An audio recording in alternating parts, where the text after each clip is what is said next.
চুরাইবাড়ি থানা এলাকায় এক বাড়িতে ডাকাতির ঘটনার সাথে জড়িত আরও একজনকে গ্রেফতার করতে সক্ষম হয় পুলিশ। চুরাইবাড়ি থানাধীন উত্তর ফুলবাড়ি ৫ নং ওয়ার্ড এলাকায় মা ও ছেলের মাথায় বন্দুক ঠেকিয়ে সর্বস্ব লুট করে নিয়ে গিয়েছিল ডাকাত দল।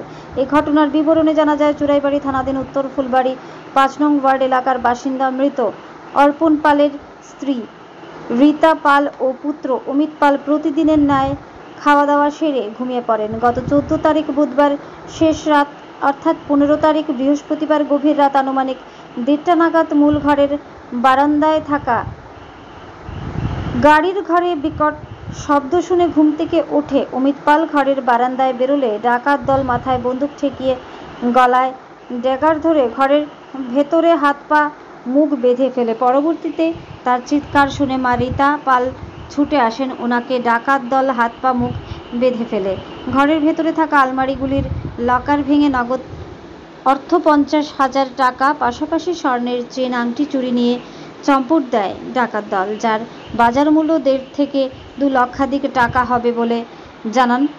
পাশাপাশি ঘরে থাকা ২টি মোবাইল ফোন নিয়ে চম্পট দেয় ডাকাত দল। পরবর্তীতে নিজের বুদ্ধিমত্তা প্রয়োগ করে রীতা পাল নিজেকে বাঁধনমুক্ত করে পরবর্তীতে নিজের ছেলেকে মুক্ত করেন। রাতেই অমিত পাল ঘরের মোবাইল ফোন না থাকায় চুপি চুপি ছুটে যান প্রথমে স্থানীয় গ্রাম পঞ্চায়েতের উপপ্রধান নাসির উদ্দিনের বাসভবনে। সেখানে ওনাকে ঘুম থেকে ডেকে তুলে সমস্ত ঘটনা অবগত করেন। উনি ছুটে আসেন অমিত পালের বাসভবনে। পাশাপাশি অমিত পাল সমস্ত আত্মীয় স্বজনদের ঘটনাটি অবগত করেন।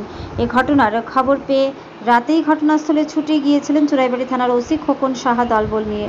পরবর্তীতে অমিত পাল ডাকাতির ঘটনার বিবরণ দিয়ে লিখিত অভিযোগ দাখিল করেন চুরাইবাড়ি থানায়। চুরাইবাড়ি থানার পুলিশ অমিত পালের কাছ থেকে লিখিত অভিযোগ পেয়ে ৩৩১-৩০৯-৪/৩-৫ অফ বিএনএস ধারায় একটি মামলা রুজু করে, যার নাম্বার ১৭/২৫ চুরাইবাড়ি থানা।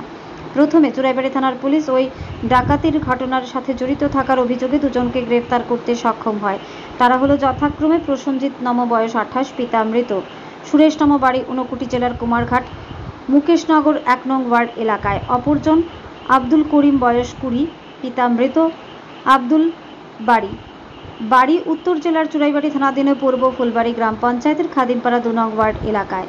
পরবর্তীতে গতকাল অর্থাৎ বুধবার চুরাইবাড়ি থানায় পুলিশ ওই ডাকাতির ঘটনার সাথে জড়িত থাকার অভিযোগে আরও একজনকে গ্রেফতার করতে সক্ষম হয়, যথাক্রমে মোহাম্মদ আতাবুল রহমান বয়স ২৪, পিতা মৃত আব্দুল মালিক বাড়ি চুরাইবাড়ি থানাধীন নন্দীপাড়া ৪ নং ওয়ার্ড এলাকায়। চুরাইবাড়ি থানার পুলিশ জানায়, তাকে পুলিশ রিমান্ড চেয়ে আজ জেলা ও দায়রা আদালতে প্রেরণ করা হয়েছে। পুলিশ রিমান্ডে এনে ওই বাড়ি থেকে টাকা ও স্বর্ণের অলংকার সহ যে সকল জিনিস ডাকাত দল নিয়ে গেছিল তা উদ্ধার করার চেষ্টা করা হবে। এখন দেখা যাক চুরাইবাড়ি থানার পুলিশ ওই বাড়িতে ডাকাতির ঘটনার কিনারা করতে পারে কিনা, পাশাপাশি টাকা সহ স্বর্ণালংকারগুলো উদ্ধার করতে কতটুকু সক্ষম হয় কিনা। না নিজেদের মুখ রক্ষা করতে এলাকার দাগী অপরাধীদের আটক করেছে পুলিশ।